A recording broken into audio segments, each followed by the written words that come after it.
कोई भी व्यक्ति मुझे नहीं लगता कि पैसा देकर के टिकट लेकर के आया होगा। खासतौर पर यदि मेरे जैसे कार्यकर्ता को टिकट मिली है, हर व्यक्ति जानता है कि मेरा बैकग्राउंड क्या है। मैं आंदोलन के माध्यम से, सामाजिक कार्यों के माध्यम से राजनीति में आया और मेरा आंदोलन, मेरे काम ही मेरे टिकट के लिए जो है मेरा माध्यम बने हैं। मेरे काम को सराहा है पार्टी के नेताओं ने, मेरी गतिविधियों जो लगातार हमने बड़े बड़े आंदोलन किए, चाहे वो इंदिरा प्रियदर्शनी बैंक के खातेदारों को उनकी जमा जो रकम थी डूब गई थी वो दिलाने का मामला हो, या छत्तीसगढ़ में नहीं बल्कि पूरे देश में एकमात्र टोल नाका जो हटा उसकी लड़ाई हमने जो सालों साल लड़ी वो मामला हो, और अन्य दूसरे मामले नियमितीकरण का मामला था। इन सारे मामलों में जो लड़ाई लड़ी वही टिकट देने का कारण बना है। नेताओं ने उस काम को समझा, सराहा और मेहनत को उन्होंने सम्मान दिया है। लेकिन ये 15 दिन में दू बड़ा मुद्दा ये है कि बूढ़ा तालाब के जो अधिकृत धरना स्थल है उकर बारे में तोर प्रेस नोट आ रही केवल हटाया जाए, नंबर 1। नंबर 2, बतौर कांग्रेस नेता ही तो ये आरोप भी है कि रायपुर दक्षिण में जुआ सट्टा बहुत बेदम तरीके से चला थे। वैसे तो ये समस्या पूरा राज्य में है लगभग, मोटे तौर पर भारतीय जनता पार्टी के आरोप है। और रोज हम जो 4-5 अखबार पढ़थन, अखबार भी भरे रही थे कि फलाना जगह हत्या हो गए, मर्डर हो गए, चाकूबाजी हो गए। तहु प्रेस नोट जारी करे रहे। एक बारे में का कहना चाहता जब राजधानी में यह हालत है? मैं तो आज भी इस बात को कह रहा हूं कि धरना स्थल जो यहाँ बूढ़ापारा का है, इस धरना स्थल पर 100 से ज्यादा व्यक्तियों के धरने को परमिशन नहीं देनी चाहिए, और जो बड़े धरने होते हैं उसके लिए अन्यत्र स्थान तलाशना चाहिए, क्योंकि इस जगह पर बड़े धरने होने से पूरा ट्रैफिक अस्त व्यस्त हो जाता है, रास्ते बंद करने पड़ते हैं, जिसका दबाव शहर के भीतरी हिस्सों पर पड़ता है। इसके लिए हमने माननीय कलेक्टर से निवेदन भी किया है, और हम लोग को उम्मीद भी है कि जिस तरह का दबाव पूरे शहर में बढ़ा है इसको बदला जाएगा। सट्टा, जुआ, गांजा की जो शराब की बात है, यदि कुछ गलत हो रहा है तो माननीय मुख्यमंत्री जी ने बहुत स्पष्ट रूप से कहा है कि गांजे की एक पत्ती भी यदि प्रदेश में आती है, कहीं उसका विक्रय होता है, तो उसके लिए अधिकारियों को जिम्मेदार माना जाएगा। यदि मुख्यमंत्री के निर्देश के बावजूद भी, स्पष्ट चेतावनी के बावजूद भी यदि यहाँ ये सब काम हो रहा है, जिसकी शिकायत हम तक आ रही है, और हमारे पास शिकायत आ रही है इसीलिए हम पुलिस अधीक्षक के पास भी गए थे, तो वो तत्काल उस पर कार्रवाई होनी चाहिए। यही मांग हमने एसपी से की है, और यदि वो लोग नहीं करते हैं तो हम लोग इस मामले को लेकर के माननीय मुख्यमंत्री जी तक भी जाएंगे कि आपके निर्देशों की अवहेलना यदि अफसर कर रहे हैं तो ये चिंताजनक है। मुख्यमंत्री को भी अवगत कराए की जरूरत है का कि ये जो ऑडियो वायरल हुए हैं, नितिन सिन्हा नाम के आदमी वो कहा थे कि बृजमोहन अग्रवाल को हराना था, इसलिए मैंने वो शब्द नहीं है लेकिन हम वो उपयोग कर रहे हैं कि कन्हैया अग्रवाल कमजोर कैंडिडेट हो सकते थे, इसलिए उन्होंने लाइजनिंग की। तो क्या इसकी शिकायत आप प्रदेश अध्यक्ष मोहन अरकाम और चीफ मिनिस्टर भूपेश बघेल से भी करेंगे? पार्टी के स्तर पर मैं अपनी शिकायत इस पूरे ऑडियो के साथ उनको करूंगा, ताकि जो है पार्टी भी इस पर अपना रुख अपनाए, पार्टी इस पर जो है जांच करे, और जो जिम्मेदार लोग हैं, कहां से क्या हो रहा है उसके संबंध में पार्टी के लिए भी ये चिंता का विषय है कि आखिर पार्टी को बदनाम करना कौन चाहता है, कौन ऐसा व्यक्ति है जो पार्टी के नेतृत्व को बदनाम करने का काम कर रहा है। तो पार्टी नेतृत्व तो निश्चित रूप से जो है हम लोग उसकी जानकारी वैसे पार्टी नेतृत्व को हो भी चुकी है, और पूरी तरह से हम लोग जानकारी देंगे, शिकायत भी दर्ज करेंगे ताकि पार्टी उस पर अपनी कार्रवाई कर सके। उत्तर प्रदेश में काफी समय दे रहे हैं चीफ मिनिस्टर भूपेश बघेल साहब, आपको भी जिम्मेदारी दी गई है, तो उत्तर प्रदेश में किस तरह की जिम्मेदारियों का निर्वहन कर चुके हैं और अगला ट्रिप आप कब करने वाले हैं यूपी चुनाव के लिए? विधानसभा का मुझे पर्यवेक्षक बनाया गया है और लगातार उसके लिए बैठकें हो रही है। मैं भी लगभग 10 दिन बनारस रहा हूँ। वाराणसी में जो ये क्षेत्र है वहाँ जो जिस कॉरिडोर की चर्चा पूरे देश में हो रही है, काशी विश्वनाथ का मंदिर उसी साउथ विधानसभा में है, और स्थानीय लोगों में निश्चित तौर पर जैसा बाहर से हमको बहुत अच्छा लग रहा है कि अच्छी चीज का निर्माण हुआ है, उसको लेकर के कहीं कोई विरोधाभास नहीं है। लेकिन जो मंदिर टूटे हैं और कुछ जो लोगों का रोजगार से जो लोगों को वंचित हुए हैं, उन लोगों के बीच में नाराजगी जरूर दिख रही है। और खास तौर पर भारतीय जनता पार्टी का जो मामला है, भारतीय जनता पार्टी स्थानीय स्तर पर प्रदेश में वहां कमजोर हुई है। लेकिन कांग्रेस का चूंकि संगठन पिछले दिनों 32 साल से हम सरकार से बाहर हैं, तो कांग्रेस को मजबूत करने का काम लगातार प्रियंका जी के नेतृत्व में यूपी में चल रहा था। उसी काम को हम लोग आगे बढ़ा रहे हैं। नतीजे पहले से बेहतर आएंगे। बहुत हम सीधे सरकार बना लेंगे ऐसी बात भी नहीं करते हैं, लेकिन कांग्रेस पार्टी के बिना वहां सरकार ना बन पाए ये जरूर होगा। इस बात के लिए जो है पूरे तरह से विश्वास सब लोग आश्वस्त हैं और उसी तैयारी के साथ हम लोग चुनाव लड़ रहे हैं। मुख्यमंत्री भूपेश बघेल कांग्रेस के जेन उम्मीदवार मन चुनाव हार गए है, ओकर बर छाया विधायक शब्द के उपयोग करे रही से। थोड़ा दिन पहले ते कोंटा राजनीतिक एक्शन लेने वाला है पार्टी तौर ऊपर और सारे छाया विधायक मन पर। हम लोग जो छाया विधायकों की बैठक थी, वो बैठक ऐसी कोई नहीं थी कि जिसको कोंटा राजनीति कहा जाए। हम लोग आपस में इतने दिनों के बीच में जो 2-2.5 साल बीते हैं चुनाव के बाद का, इन 2.5 सालों में हम लोग अपने अपने क्षेत्रों में क्या काम कर रहे हैं, किस तरह की गतिविधियां हैं, यदि कोई हमारे बीच में समस्या है तो उन सारे विषयों पे चर्चा कर रहे थे। उसको लेकर के पार्टी में कोई विरोधाभास नहीं है। माननीय अध्यक्ष जी से भी बात हुई है हम लोगों की, कोई विरोधाभास नहीं है। और आदरणीय भूपेश बघेल जी के नेतृत्व में जो यूपी का हम चुनाव लड़ रहे हैं, वहां मुख्य पर्यवेक्षक के रूप में हैं। वहां समय जो आपने कहा कि भूपेश जी काफी समय दे रहे हैं, भूपेश जी का समय देना अपने आप में, चूंकि छत्तीसगढ़ में जिस आक्रामक रणनीति के तहत हम लोग आदरणीय भूपेश बघेल जी के नेतृत्व में, टी.एस. सिंहदेव जी के नेतृत्व में काम किए और अभी मोहन मरकाम जी के नेतृत्व में भी काम कर रहे हैं, उस आक्रामक रणनीति का परिणाम छत्तीसगढ़ में दिख रहा है लगातार, चाहे सरकार बनने के बाद से लेके अब तक का भी। ये राज्य के लोगन मन तको आक्रामक है। ये बूढ़ा तालाब में पूरा 1 महीना से लोगन मन आत रही से, अलग अलग मन आत रही से। नवा रायपुर में तो भारी आक्रामक है तो सरकार के खिलाफ।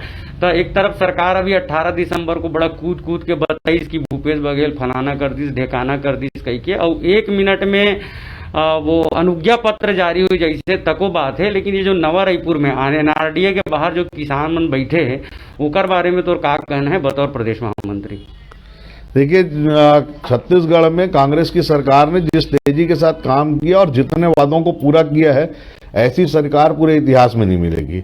लेकिन कुछ मुद्दे ऐसे हैं कि जिन मुद्दों पर लगातार काम भी हो रहा है। अभी कुछ लोग धरना प्रदर्शन यदि कर रहे थे तो सारे मुद्दे एक साथ हल हो जाए ऐसा संभव भी नहीं था।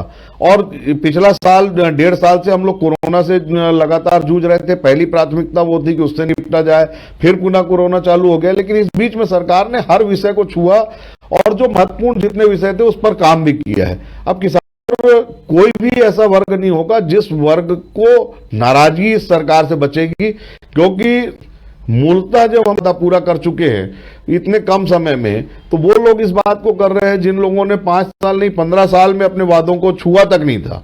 हम तो यह पूरा कर चुके हैं और माननीय भूपेश बघेल जी ने स्पष्ट रूप से कहा है कि हर वादा पूरा होगा, हर वादे को पूरा करके हम अगले चुनाव में जाएंगे। तो याद है कि गांजा के तस्करी मत हो, एकर से परिवहन जांच चौकी में कैमरा लगे जाए, ये बात बोले चीफ मिनिस्टर भूपेश बघेल है।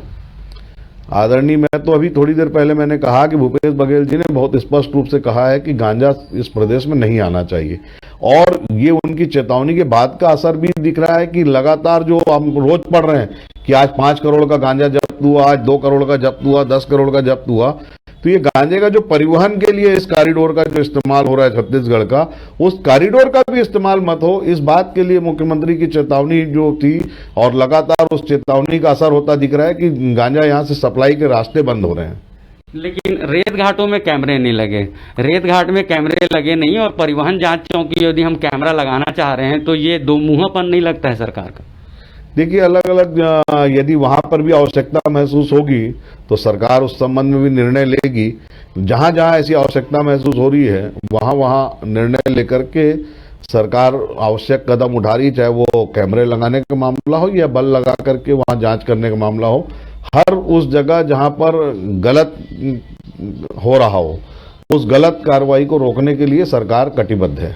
हम फिर से आते हैं आईडीओ के मुद्दे पर। आईडीओ के मुद्दे में आने के लिए हम थोड़े बैकग्राउंड पे भी जाना चाहते हैं कि 14वें मंत्री कहे जाते हैं। रायपुर दक्षिण के जो एमएलए हैं वो 14वें मंत्री कहे जाते हैं। भारतीय जनता पार्टी और कांग्रेस के बारे में ये बात कही जाती है, फूल छाप कांग्रेसी और पंजा छाप भाजपा, इस तरह के भी स्लोगन छत्तीसगढ़ में सुनाई पड़ता है। तो अभी नए वर्ष के किसी कार्यक्रम में आपने अपने प्रतिद्वंदी को आपने बुला लिया था, वो आए भी थे। तो एक तरफ विधायक बृजमोहन अग्रवाल 14वें मंत्री कहे जाते हैं और जो छाया विधायक हैं वो उनको बुलाते हैं, तो ये आपस में भी कोई खिचड़ी तो नहीं है? देखिए, वो दीपावली मिलन का कार्यक्रम था। दीपावली मिलन के कार्यक्रम को राजनीतिक दृष्टि से नहीं देखना चाहिए। दीपावली मिलन के कार्यक्रम में यदि हम सभी लोगों को आमंत्रित कर रहे हैं, उसमें मैंने बृजमोहन जी को भी आमंत्रित किया, कांग्रेस के अन्य नेताओं को भी आमंत्रित किया। तो लोग चुनाव हारे, कांग्रेस के भी सभी लोगों को आमंत्रित किया था। कांग्रेस के हमारे सांसद लोग भी आए थे, विधायकगण भी आए थे, संसदीय सचिव भी आए थे, तो सारे लोग उसमें शामिल हुए। ये एक मिलन समारोह था, इसका राजनीतिक आयोजन नहीं था। ये बहुत से सी जांच की घोषणा की चीफ मिनिस्टर भूपेश बघेल ने, लेकिन राष्ट्रपिता महात्मा गांधी के बारे में जिन्होंने टिप्पणी की उसे अरेस्ट कर लिया गया, लेकिन कई सारी घोषणाएं जो चीफ मिनिस्टर ने की वो कोई जांच पूरी नहीं हुई। आईपीएस जीपी सिंह पर जो राजद्रोह का केस है वह भी ठंडा सा पड़ा हुआ है। तो ऐसे में आप कैसे, आपको उम्मीद होनी चाहिए कि नितिन सिन्हा वाले मामले में जो आपके खिलाफ जो ऑडियो वायरल हुआ है उसकी जांच हो जाएगी? कितना भरोसा है आपको? देखिए, पूरा भरोसा है और लगातार आपने देखा है कि चाहे वो किसी भी मामले में हो, ठंडा कोई मामला नहीं पड़ा है।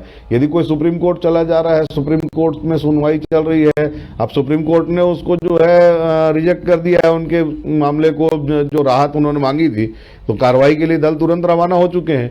यदि कोई न्यायालय में विचाराधीन कोई मामला हो जाता है तो निश्चित रूप से सरकार बाध्य हो जाती है कि उस मामले में रुकना होता है। लेकिन जितने भी मामले हैं, हर मामले पर सरकार का जो विभाग है, हर विभाग, चाहे वो पुलिस से जुड़ा हुआ मामला हो, प्रशासन से जुड़ा मामला हो, उस पर कार्रवाई होगी। और ये कार्रवाई का भरोसा हम सबको है और उस भरोसे पे लगातार सरकार खरे उतर रही है। यदि सरकार भरोसे पे खरा नहीं उतरती तो आज जितने भी अभी नए चुनाव हुए हैं, अभी नगरीय निकाय के, सारी जगहों पर जो है नतीजे कांग्रेस के पक्ष में नहीं आते। ऐसा नहीं है, सच नहीं है। लेकिन नहीं, बिल्कुल सच है। कैसे सच नहीं? आज केवल हम जामुल को छोड़ दें तो बाकी सब जगह पर जो है हम चुनाव जीत करके आए हैं। बेलगांव में 3 निर्दलीय जब कांग्रेस में आए तब आपका महापौर बन पाया है। महापौर बनने के लिए लेकिन कांग्रेस भाजपा से बहुत आगे थी। ठीक है कि एक हमारे पास कम था, हम 19 सीट पे थे, पर जो है सरकार, यदि 19 हमको मिला है और भाजपा को जो है वहां 9 या 10 मिल रहा है, तो स्पष्ट है कि लोगों ने कांग्रेस के प्रति अपना विश्वास व्यक्त। विधायक सत्यनारायण शर्मा के विधायक प्रतिनिधि के लोगों ने तिरंगे कांग्रेस के झंडे को पैरों से कुचला है। वो देखिए, कुछ फोटो मैंने देखी है, अब वो कितना सच है मुझे नहीं मालूम, लेकिन उनका क्या आक्रोश था, क्या था, और वो फोटो कब की है, अभी की है कि नहीं है। पर यदि जिन लोगों ने भी ये काम किया है वो गलत है, चाहे वो मातृ संस्था से यदि वो जुड़े हैं तो अपनी संस्था के प्रति जो है उन लोगों को ऐसा नहीं करना चाहिए, ये मेरा मानना है। ये मेरा आखिरी सवाल, ऑडियो वायरल ऑडियो के बारे में आप पुलिस को या संगठन को कोई टाइम लिमिट देंगे कि टाइम लिमिट के अंदर जांच हो ताकि आप बेदाग साबित हो सके? नहीं, मेरे ऊपर तो कोई दाग है ही नहीं, मेरा बेदाग साबित होने का कोई मामला ही नहीं है। बेदाग साबित उनको होना है जिन लोगों ने इसको कहा है, जो अपने बात को पुख्ता करना चाह रहे हैं, उन लोगों को ये सोचना चाहिए। मैंने अपनी शिकायत दर्ज कराई है, अब पुलिस को अपना काम करना है, पार्टी को अपना काम करना है। मैं अपनी ओर से इस बात को सबको अवगत करा दिया, मैंने अपनी शिकायत दर्ज करा दी। अब इस शिकायत पर कार्रवाई कब होगी, क्या होगी, उसके लिए समय की बाध्यता करने वाले हम लोग नहीं है। सारे जांच के विषय रहते हैं, कोई तत्कालीन जांच नहीं रहती कि काम करेगी पार्टी, अपना काम करेगी। मेरे ऊपर कोई यदि दाग वाली बात होती तो मैं उसमें चिंतित होता। मुझे चिंता इस बात की कि कौन व्यक्ति ऐसा है जो ये कहता है कि मैं पार्टी से बड़ा हूं, पार्टी के नेताओं से बड़ा हूं, और राष्ट्रीय स्तर के हमारे नेता आला कमान सबसे ऊपर हो गया है।